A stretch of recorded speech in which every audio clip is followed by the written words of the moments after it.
Welcome to the Love, Sex and Freedom podcast. This is where you're going to discover how to bring awakening into the body and into everyday life through powerful tantric teachings.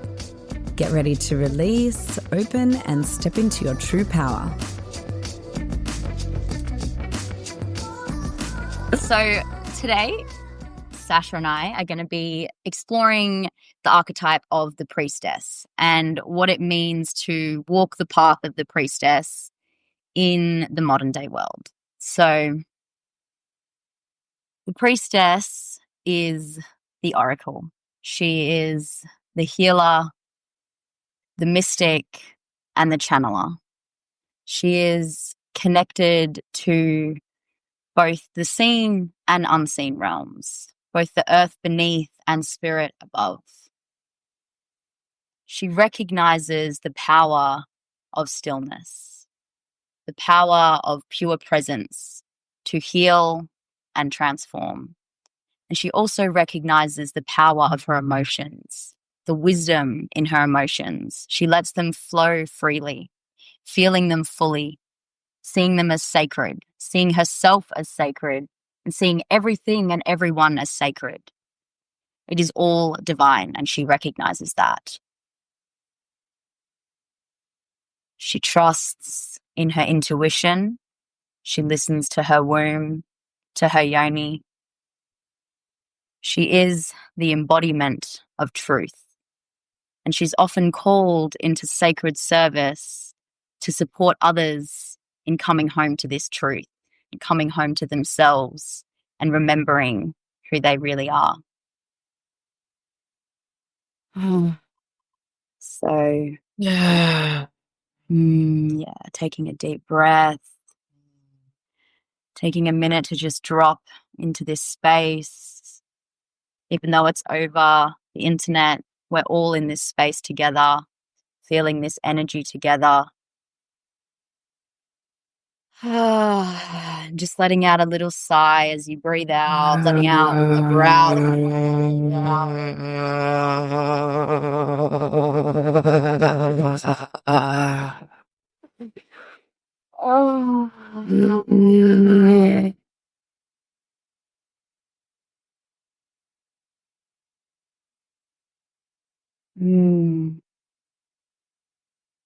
Opening the eyes when you feel ready. So, Sash, if you want to share what it means for you to walk the path of the priestess, and also if there was a particular time when you felt that the priestess was activated in you, you know, for the first time, and how that experience was.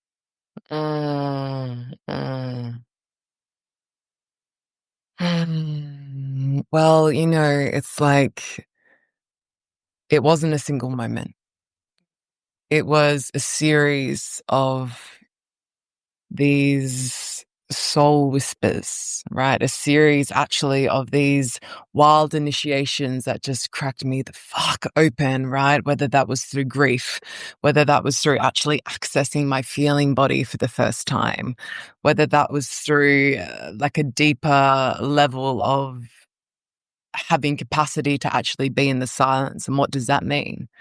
Right. And there's definitely parts of my life, you know, where I just feel like this complete, like being a complete conduit, you know, for grace to flow through me. And it's definitely when I'm sounding, right. And singing and feeling this channel open and feeling this channel open. And actually, yeah, it's like a lot of discovery in the nothingness, right? A lot of discovery in like releasing this noise, not releasing it and getting rid of it, right? But it's like, okay, how can this be here?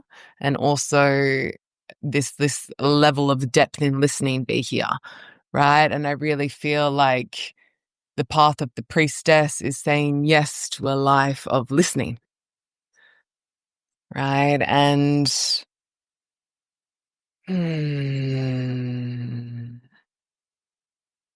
it's like the priestess is awakened in new ways every day. Every day, you know, it's in the reverence of how I relate to this physical vessel. It's in the moments where I feel this radiance and this lighting up and this, you know, this feeling when my hands grace someone else's body. And it's like I actually can't fully comprehend in the conscious mind of why I'm touching a body, when I'm touching a body, or how I'm touching a body, right? But it's this deeper trusting and cooling and leaning back of like, wow, I can actually just surrender to spirit when I'm surrendering to myself, right? And this path of the priestess, it's like a big part of my journey has been like going up into those realms, you know, and the space of really like this ethereal nature of like having this relationship to the priestess of like, okay, I'm ascending and I'm kind of checking out what's going on up here. And yet it's like, you know, and you brought it in at the beginning, the priestess is also the bridge between realms, right? She is the soil just as much as she is the sky. Right? She is in the blood and the breath and the remembering just as much as she's up here, right? And I think that's just such an important point to actually touch on, right? Is that the priestess is that bridging in between realms actually. Mm-hmm. Did you feel, I mean, obviously you have quite the priestess mother, and I feel like you're probably a priestess since, you know, before you even came out of her womb, babe. But, you know, do you feel like there was a particular moment in time? Do you feel similarly, like it's a lot of moments in time? What's your relationship to that awakening of the priestess? I'm curious, actually. Yeah, for sure. Small moments that happen since I can remember, like small little moments. But I do feel there was one particular time that also helped me trust in that part of myself and really like start to go into it more fully. Yeah, it was when I was maybe a couple months ago actually, and I had been thinking about doing the practitioner training, and I was umming and ahhing, and I came to the conclusion that I'm not ready and it's just too much for right now, and I was like, it's a no. So then maybe the next day or that week, I went to the beach with my cousin, and we were planning on running a little sister circle with some oils and some different things, and nothing too crazy. And we had like 5 people coming, all of them cancelled. And we were already at the beach. You know, we had set this space up, set the altar up. And before this, I'd gone down to the beach before we knew no one was coming. I was just sitting by the water, just on a, you know, this is not a normal occurrence at this beach. And a pod of dolphins just swam past and just were diving out the water. It's just like, wow. And so then I go back, and Ariel and I, my cousin, we're sitting there. We're like, hey, no one's here. 30 minutes go by. We're like, all right, this is okay. And so she's like, okay, how about you take me through your adrenaline release practice? And so we started doing that.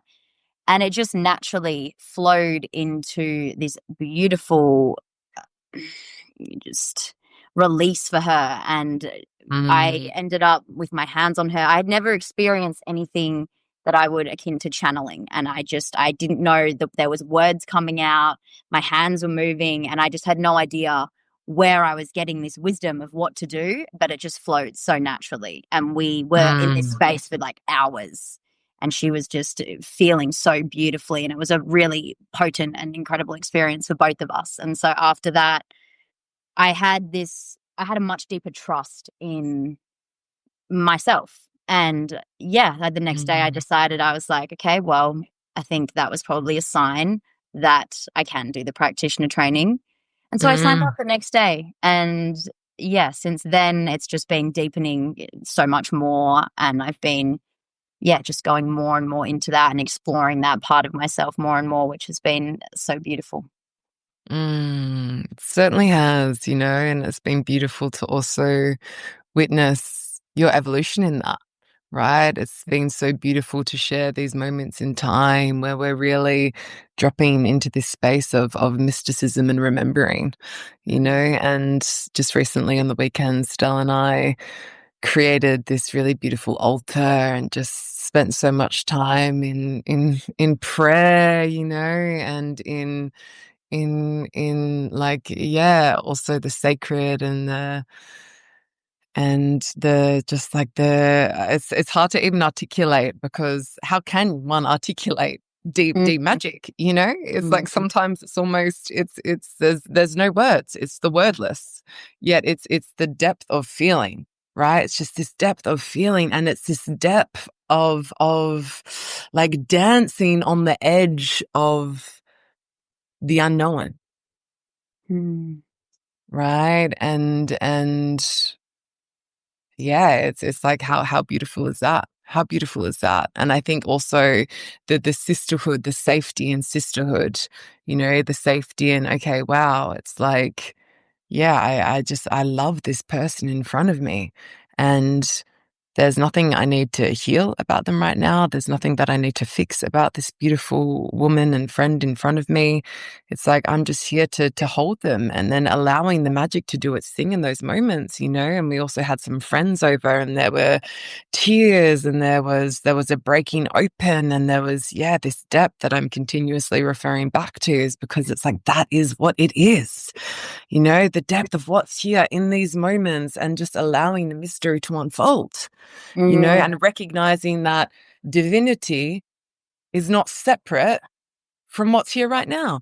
Right. And we are the goddamn altar, right? Life is the altar. So how are we choosing to live in that?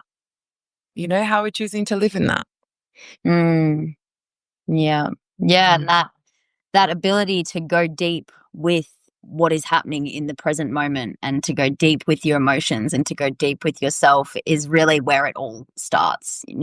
Connecting to breath sound and movement, like it all comes back to that at the end of the day. And that was, when I started to really explore Tantra more and connect with myself more, it was dropping the need to constantly be stimulating myself and avoiding the painful, and going so deeply into that, and trusting that that is exactly what I needed in that moment, and that the pain was actually the portal into so much more joy. And I was so scared of the pain for so long, and it stopped me from experiencing the magic and the sacredness, because I was avoiding, and so I was avoiding myself through avoiding that. Yeah, so and I love you that you touched on, and that sentence, right? Pain was the portal to something else, to something greater. And I just also want to speak into how pleasure can also act as that portal to divinity. And yes, there is such an avoidance to pain in the society that we live in, of course. Yeah, and actually there can be just as much avoidance to pleasure. Right? And yeah, the guys that can also hold, and and we'll talk more into this, but it's just it's that pleasure can actually act as that portal as well to divinity. And when we can just surrender to our pain, when we can just surrender to our pleasure, it's like the opening that can create in our life, right? Where we're not resisting, we're not avoiding, we're not grasping or clinging onto it like it's never going to happen again, right? And we're just in the being of it, when we're in the listening of it, when we're in the listening and attunement of this body and this heart, right? And this pussy and this womb, right? And this consciousness. It's like the opening that comes from that space is pretty remarkable. Yeah, and absolutely, pleasure and pain are two sides of the same coin. You can't have one without having the other. And you're so right. So many people think that they are wanting to follow their pleasure, but really that is a lot of feeling. And if you're not accustomed to feeling, you're avoiding feeling at every stage at every, point you come to, you're not going to be able to feel the fullness of your pleasure if you can't feel the fullness of your pain, because that's all the same feeling body. And if you can't hold a capacity to feel with great depth. You're not going to be able to feel your pain, but you're also not going to be able to feel your pleasure, you know, to the absolute capacity and height that you can feel it. Absolutely. So is there we're speaking about walking the path of the priestess in the modern day world. So, there's a lot of women that are going about their days feeling very disconnected from themselves and, numbing, avoiding. I mean, a lot of men as well, but we're speaking into the priestess, so I'm going to address women. And is there something that someone who is feeling, like, I don't know what intuition is. How do I listen to my womb? How do I connect to my body? Like, if you could simplify something that they can start doing every day to start exploring this connection and going within, what would that be?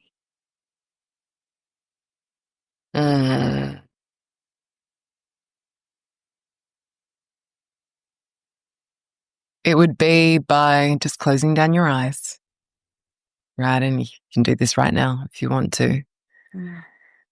And just placing a hand on your body, right? There may be a hand on the heart, there may be a hand on the womb. And as you breathe in through your nose, just taking note of the subtle cooling sensation as air infiltrates. And as you exhale, perhaps a slight warming and maybe a sigh out of the mouth.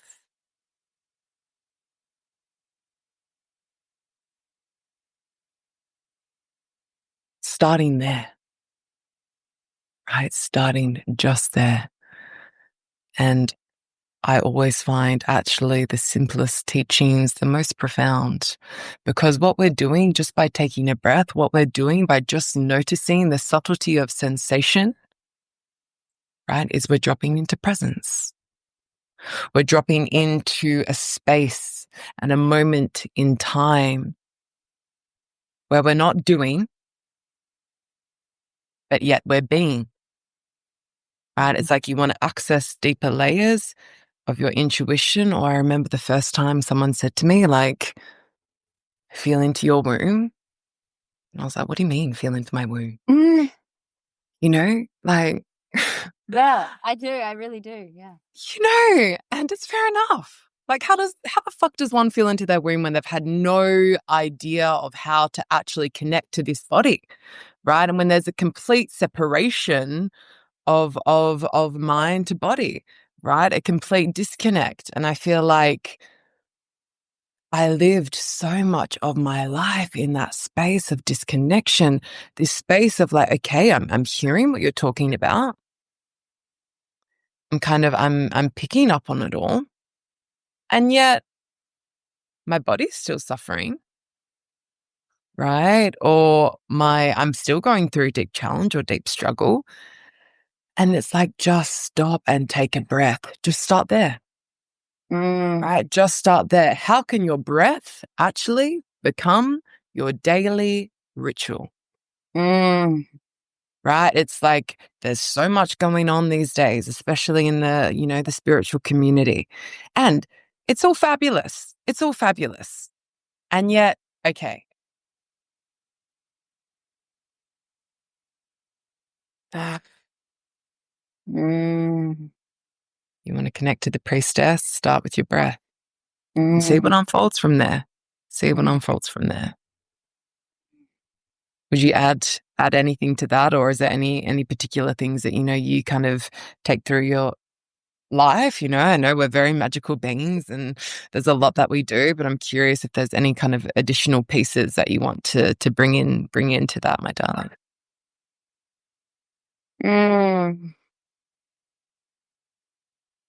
I would like to say, just firstly, what you said about those small moments of taking breaths, that can be so hard as well. And I just want to speak into how normal it is for that to be hard.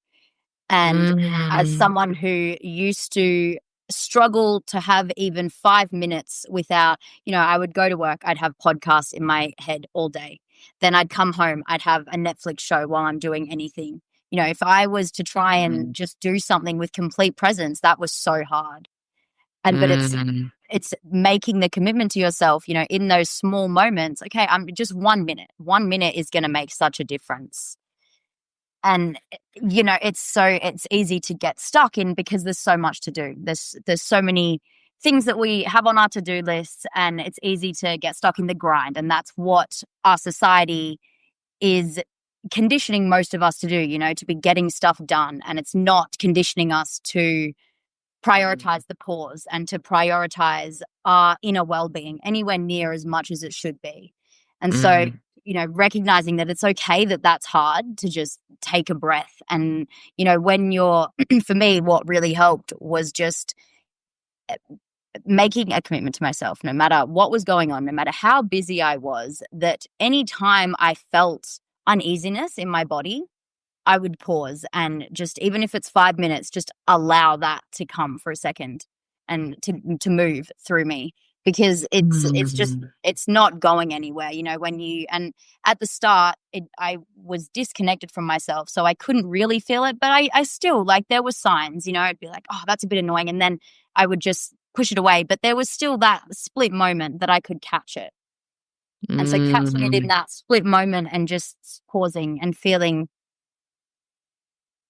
what is really going on here, and can I be present with whatever is here, and not needing to quickly fix it, not needing to make it all go away, just being present with it. And that usually is the healing in itself. So absolutely. Yeah. Love that you said that. And yeah, I mean, just the day doing a daily practice, no matter what it is, you know, it doesn't need to look a certain way. It doesn't need to be sitting in meditations for 30 minutes, doesn't need to be, you know, whatever way that you've been told it's supposed to look. It can literally be, sometimes my daily practice is singing mantra while I'm making my smoothie, but it's the intention behind what you're doing, and really just committing that time to, you know, in that moment, I'm not thinking about anything. I'm singing the mantra, and I'm completely present with the task that I'm doing. And I'm actually grateful and seeing the beauty of just making a smoothie.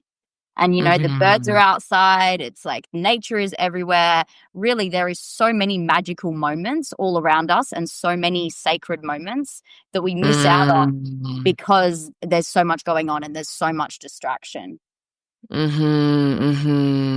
Yes. And also what I want to say is that, like, yeah, again, I mentioned that part, you know, it's like we're not separate from divinity. We're not separate from the priestess. She's not this kind of like archetype that we just like try on, right? Or perform. It's just a way of being that's actually constantly here, right? And it's how are we moving through life? How are we creating magic in the mundane, right? How are we actually just being present to our surroundings, right? It's like, how are we breathing life into everything that we do and doing everything with intention, right? That's such an important piece. I love that you brought that in. It's like everything with intention, right? Full stop.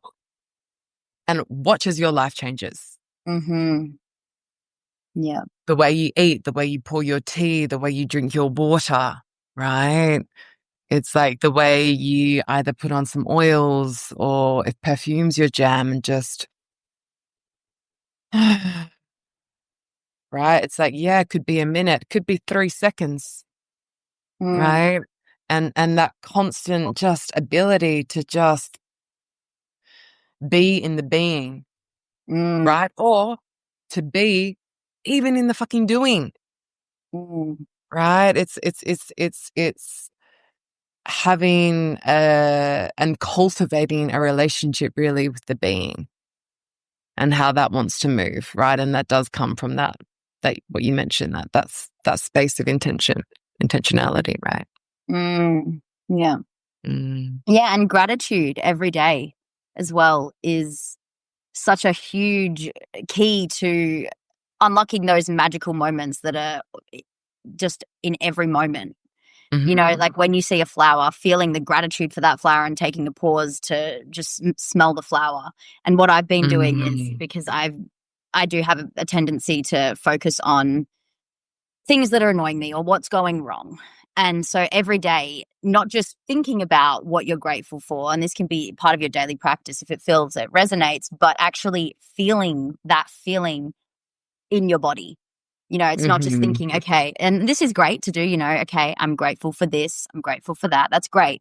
But it's also sitting and expanding that feeling of gratitude through your whole being and just taking and sitting in that. And then, you know, that flows through into the rest of your day.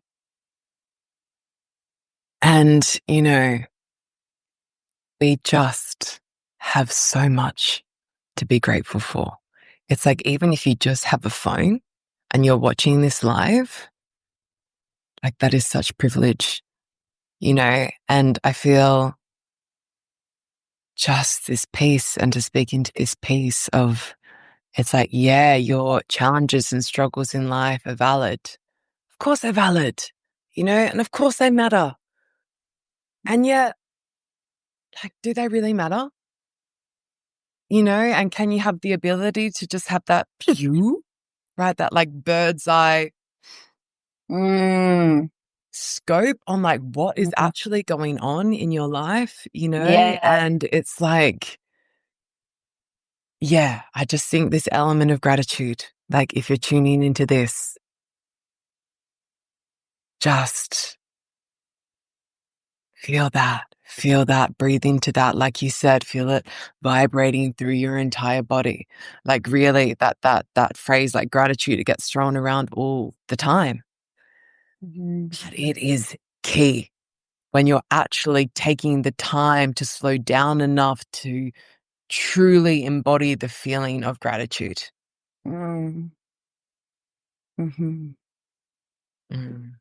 Beautiful. All right. So I'm just going to have a look here. We've got a question from someone. Fabulous.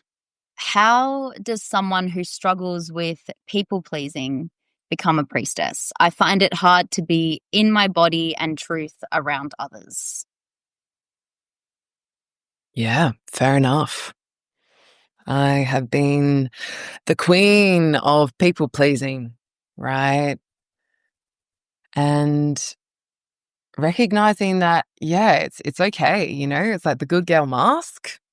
She's strong. She is strong, right? And it takes a lot of courage to be willing to take that off, right? And if I think into my journey of, you know, and there's still moments where I wear that fucking mask, you know, and I really feel like where that is for me, it's like, okay, where am I, not sharing my truth out of the fear of losing love, right? Where am I not sharing my truth out of just actually not owning the fullness of who I am and how I walk through the world?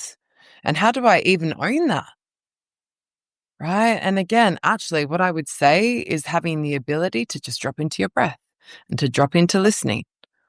Right. And this part that feels, you know, it's like perhaps something's going on in a circle of friends or with someone in front of you. And this has been something that's been really helpful for me. And it's like I notice something in my body. Right. And it's very visceral. It's like there may be a of heat, right? There may be a freeze and contraction. And sometimes I'll just say, I'm feeling something. Sometimes I won't have the ability to actually speak into it in the moment, but I come back, I feel. And then if I need to share something, I'll be sharing it from that space of vulnerability, right? Or it's recognizing, okay, where am I not actually just listening to myself in moments that I just need to be here for this heart, right? And it's like, yeah. It's like, what truth am I not sharing with myself? Like, how am I not showing up for myself? And this people pleaser, like, what would that mean if I let go of that? Maybe it means people in your life would then take a step back, right? If you're not showing up with this particular mask or particular face on, right? And I also feel for me in my experience, it's like this people pleaser was almost this front, or like almost this piece that I could step into as a performance, right? But just like the priestess, she's not a performance, right? She's not a performance. Mm. She's feeling, right? And that people pleaser for me stemmed from deep insecurity. It stemmed from this place of not even knowing who I am or how I want to walk in the world, right? And that came from, doing deep work. That came from actually just learning to love this part of me that felt like I needed to wear this mask to be accepted in some way, shape, or form from society, from my peers, right? Or whatever environment that I was in. And I was very good at adopting that mask, and it's like, okay, how does it feel to take off that people pleasing mask? Oh my God, that feels terrifying. That feels terrifying. Okay. Can I breathe into that? Can I just hold space and love the part of me that feels a bit scared right now? And it's maybe a learning progress, right? And you might start to take off that mask gently, and then maybe that mask comes off and then you express something and it doesn't go quite right or whatever it may be. And it's like, okay, can I again just come back to myself and what's here right now? Right? And that level of listening that we talked into. Do you feel like adding anything to that?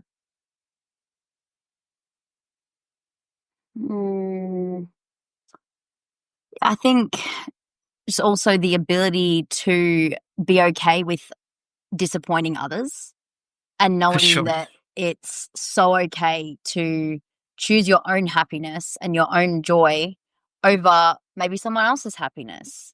And as someone who, I'm definitely not a people pleaser, and I may be on the other end of this spectrum where I'm a little bit selfish sometimes. And my partner he's more to the people pleasing side. And so it's really beautiful to kind of be learning from each other. I prioritize how I feel about a situation, and he prioritizes, helping others and making others feel good. And it's having that balance of prioritizing what feels good for you and also joyful service and joyful sacrifice to others. But you can feel in your body if something is just truly a no, then it's a no. It doesn't matter who you're disappointing. It doesn't matter what anyone else thinks. If it's a no for you, then it's a no. End of story. And that might mean that you're going to lose people in your life. And that's scary. And, if you start taking off this mask and people around you are no longer wanting to be friends with you, then great. They're not worthy of being in your circle and you don't need them in your life. Yeah, and that it's okay to disappoint people, right? It's okay to disappoint people. It's like sometimes it doesn't feel okay to disappoint people, And when that was there for me, I was like, oh my God, what do you mean? I don't want to let someone down. Like, I don't want to disappoint this person. Oh my God, And it's like, okay, can I just feel that? Maybe there's some shame in disappointing this person. Or how does shame feel in the body? Or you might want to give that a bit of sound, right? And I think the key piece is, and this is, of course, the medicine that Tantra holds. It's like, how can you be with your direct experience and surrender to that, right? Which, of course, a priestess is holding because she's constantly surrendering to this vessel, right? And she's constantly surrendering to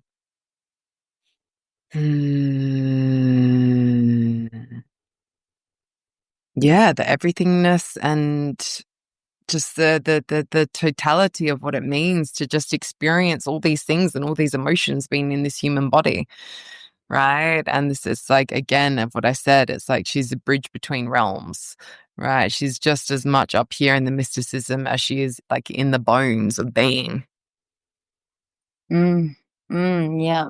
Yeah, and that inquiry, what is it that is so scary about disappointing people? Is it because I think I'm going to lose love? You are inherently worthy of love no matter what's going on. nothing external changes that. You are always worthy of love. And if saying no to something makes you feel like you're not worthy of love, then that's something to start exploring. Start when you're sitting in your practice, going back and seeing where that's stemming from and feeling that, and feeling that unworthiness, not trying to just push it away and be like, I am worthy, like feeling that, just like you said. And then as you allow yourself to feel that, releasing that from your body with breath, sound, and movement, and then those rewiring yourself. Once you've created that space through moving those feelings, there's space to fill then. So then you can fill it with what you're wanting to repattern yourself to believe. I love that. Absolutely. I think, yeah, anyway, you go, baby. I was going to read another question, so if you had something else to Fabulous. say. No, I trust it. All right. How does a priestess stay in her power when others around her are vibrating at lower frequencies? It's not about anyone else. Mm. It's not about anything that's happening out here.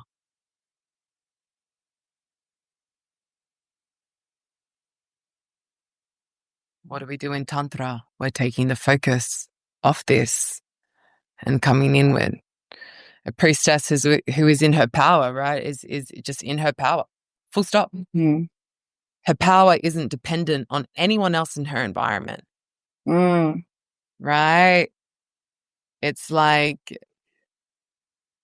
the part of the priestess that speaks up when everyone else kneels.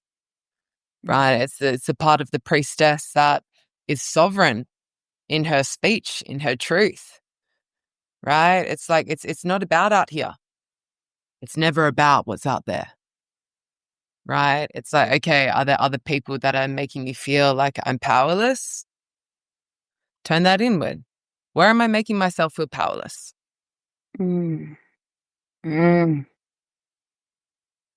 Yeah. Yeah, brilliant. Yeah. Yeah. And I think, if you're keeping, obviously there's going to be times in everyone's life where you're around people that are vibrating at lower frequencies, and you can't avoid that. But also, in your circle, you get to choose your family and your circle of people. And so if there's people that are making you feel like, that vibrating at a lower frequency and you don't enjoy being around them, then just stop being around them. Like, you don't have an obligation to be friends with anyone. And, you can do it in a way that isn't going to be an asshole, and you can express to them, I don't think this friendship is serving us anymore. And, I love you, and I need to step away, and love yourself enough to do that. And it's going to hurt, and it's probably going to hurt them, and it's going to hurt you, but that's okay. In the end, it's going to be better for you and for them. A friendship that is not making you both feel better and expanding you both is not good for anyone. Yeah, absolutely. You're a sovereign being, right? It's like, I feel like when I tune into Priestess, she's just kind of like, for me, right, is just holding this sword of sovereignty. That's just like, doof. Here I am. In all of my shades and in all of my colors and in all of my expression. And like you said, it doesn't mean that you then become arrogant and you're not receptive to people around you, right? But there's a ferocity to how she loves herself. Like, she takes no shit. She does no harm. She is in the solidity of her truth, the solidity of her spine, in this posture that's like just radiating this energy of, you can't fuck with this, and anything that's coming from the external, whether that be, in environments where there's just, this lower frequency or lower vibration, that we've been speaking into. It's like, in those moments, And it can be challenging, but if I think about my experience or things that I have experienced, like I just connect to my feet on the ground, and I might just kind of bring my knees, like a gentle bend in the knees, and feel like this little bounce in my body of just doom. And connecting to like the safety of, you know, the sacredness and density of the earth beneath me. And then I usually roll my shoulders up and back. Take a deep breath. I might even place a hand like just kind of under my breast and my solar plexus, and just feel into my value and feel into my worth. And it's like, yeah, maybe I walk away. Maybe something needs to be shared right now, you know? So yeah, I think that piece of sovereignty is huge. Yeah. Yeah. And I love what you said about just bending your knees and just like connecting with the earth beneath you. And I actually, just before this live, I was just dropping in a little bit, and I went into this kind of process where I was feeling roots coming down from my body into the earth, into just this space, soil, but the soil was just love, and feeling how Mama Gaia is always there, and she is just pure love, and you are connected to that pure love. And just like in those moments that are hard, you can drop your roots down, feel those roots, and feel the love that's all around you, and then bring it up into your body and feel it just going through your blood, feel it going through your veins, through every part of your being.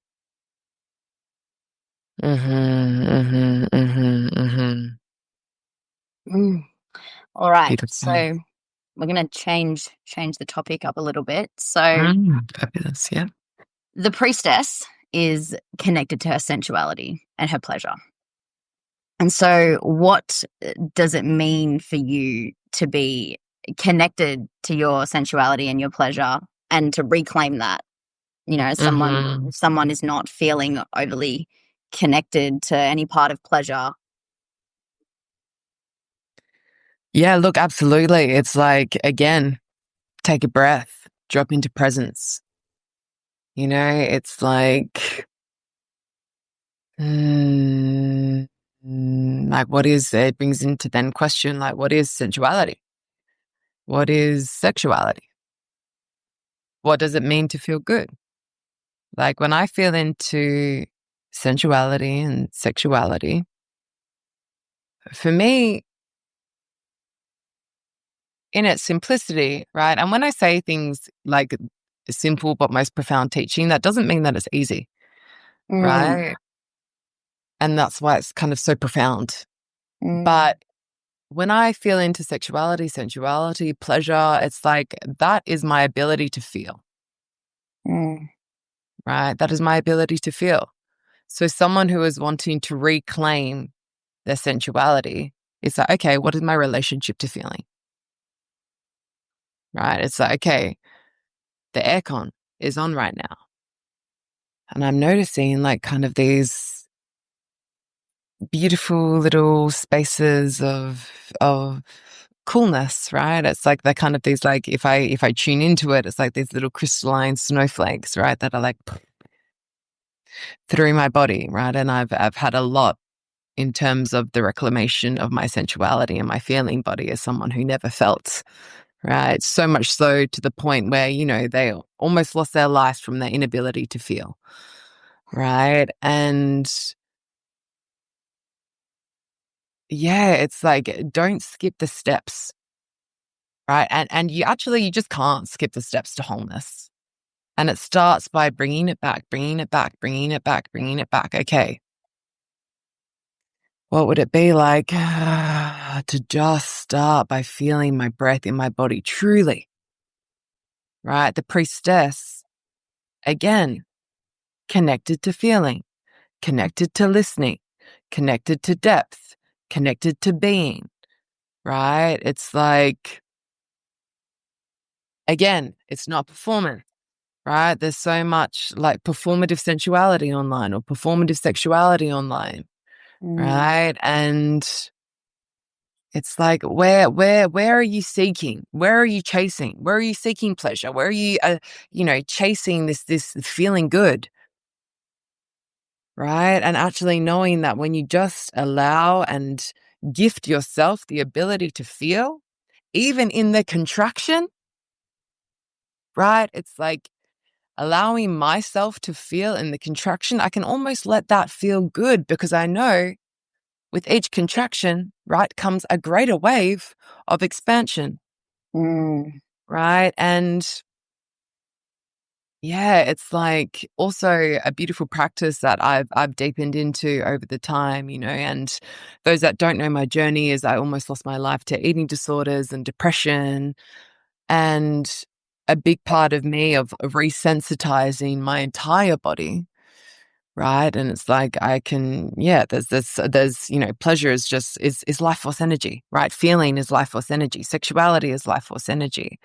But this practice of resensitization, like there's so many nerves just in our fingertips, right? And it's like noticing the areas, and especially being in a bigger body, it's like there's parts of my body that I love and that are really, really sensitive.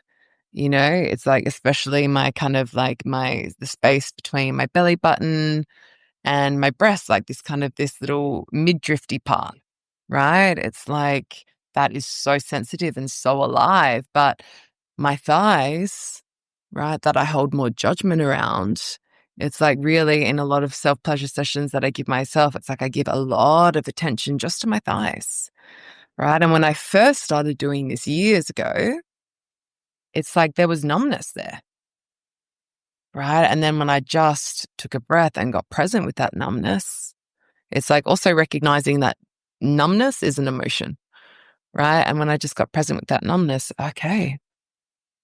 Oh, and yeah, I'm doing this like self-pleasure practice, but it could just be a well of tears. And that was my self-pleasure practice, right? It's like you can hear like sensuality. And for me, sensuality can look like actually beating the fuck out of a pillow because I'm actually just engaging my senses in this moment, you know, and I think there's many different moving parts of sensuality, and it's certainly something I'm passionate about, sharing like the authenticity and truth of that, right? Because yes, of course, the obvious connecting to your senses, it's like, okay, but what are the pieces that are a little bit deeper than that, right? And of course, what I just spoke into. Yeah. Yeah, absolutely. And I think such a big part of reclaiming your pleasure is recognizing that your pleasure is yours and it's not a performance. It's not something that you're doing to try and make someone else happy. It's something that you're embodying. And so when you just drop the need to perform, when you drop the mind and you just feel and embody what feels good, like that might not look like, you know, you can be dancing like this, or you could be dancing and like that could be sensuality. Like it doesn't need to look a certain way. And like you said, exploring that with yourself without having a partner there is so important because, you know, when someone else is there, they're automatically like in our field of awareness. And so just taking the time in your self-pleasure practice to really connect with yourself and feel like what feels good for me? What does that look like? How does that express naturally in my body?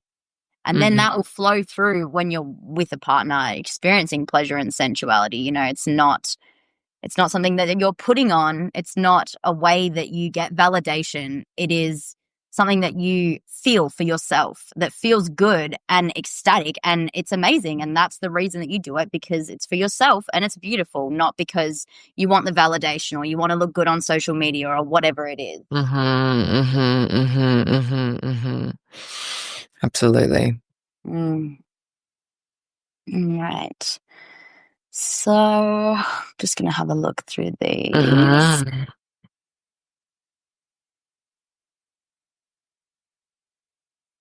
Do you want to maybe speak into the shadow of the priestess? Like the shadow aspects of the priestess? Yeah. It's like the shadow of my priestess is definitely when she goes into isolation and superiority. You know? Yeah, and she's like, well, I'm just better than all of you. And I'm like, oof. oh, okay, the shadow of the priestess, you know, or that has that guise of judgment, you know, that part of me that, you know, does judge performative sensuality. And that does hold this like, oh, you know, I feel like the shadows, you know, there's definitely a manipulation, you know, if I feel into shadow aspects that my priestess can hold. And yeah, like a spinning of webs to say like I'm holding a superior posture, you know, and also that part of when she can go into isolation, right? That isolation that I spoke into. It's also a like spiral into the underworld that isn't coming from this place of seeking, but rather from this place of like sabotaging or punishing self almost, Mm-hmm. you know? And yeah, what else do I want to speak into? It's just kind of also this like spiritual elitism, Mm-hmm. you know? And it's Yeah. like, yeah, I so, you know, and a part of me just has learned to also love the superiority and the spiritual elitism, right? Rather than again, like suppress that even more. So it just festers in the shadow, Mm-hmm. right?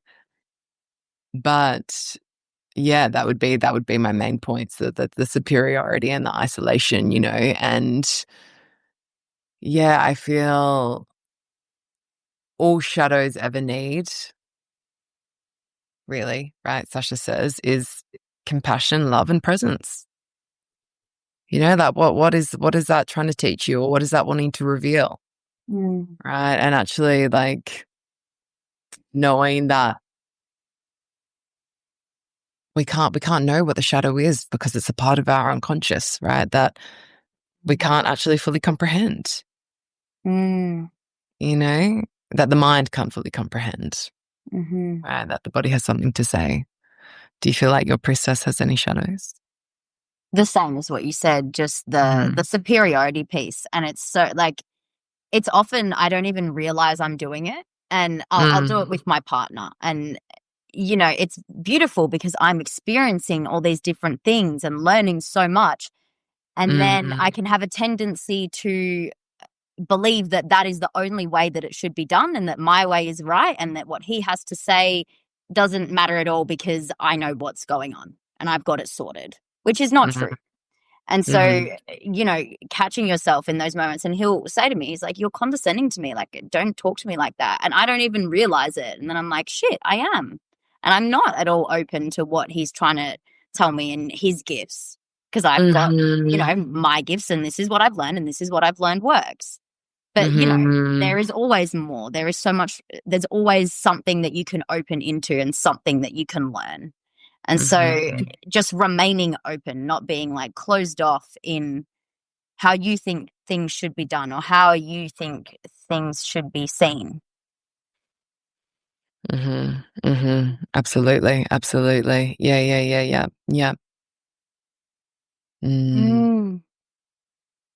Great. Well, is there anything else you feel you want to speak into?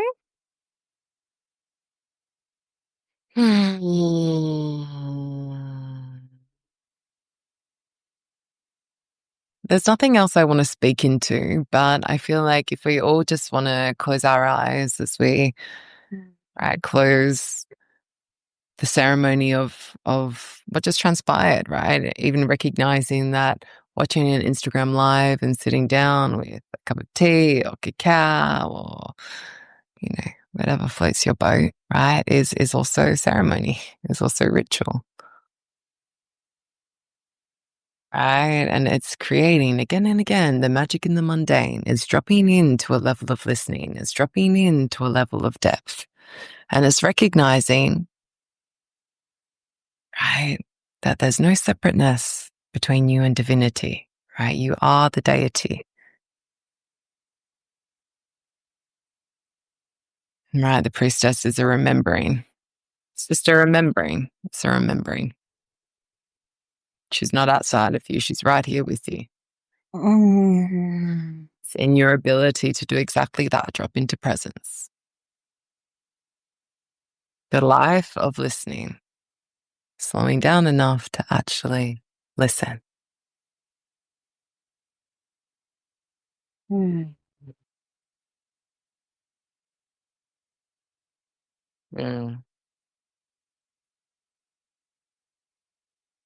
Yeah, thank you all for tuning in today, and thank you to my beautiful bestie for sharing this time and space and just talking about our lives, really. Mm. Yeah, it's always so beautiful to talk with you. Love you, darling. Love you too, broski. All right. Thank you, everyone. I will see you in the next live. Thank you for tuning in. Thank you for taking this time. And thank you to yourself. Like, thank yourself right now for taking this time to commit to doing something that is expanding you. Bye, everyone. Bye. Thanks for listening to the Love, Sex and Freedom podcast. For more great free resources, in-person and online workshops, and our retreats, find us on Instagram and Facebook at Embodied Awakening Academy or visit embodiedawakeningacademy.com.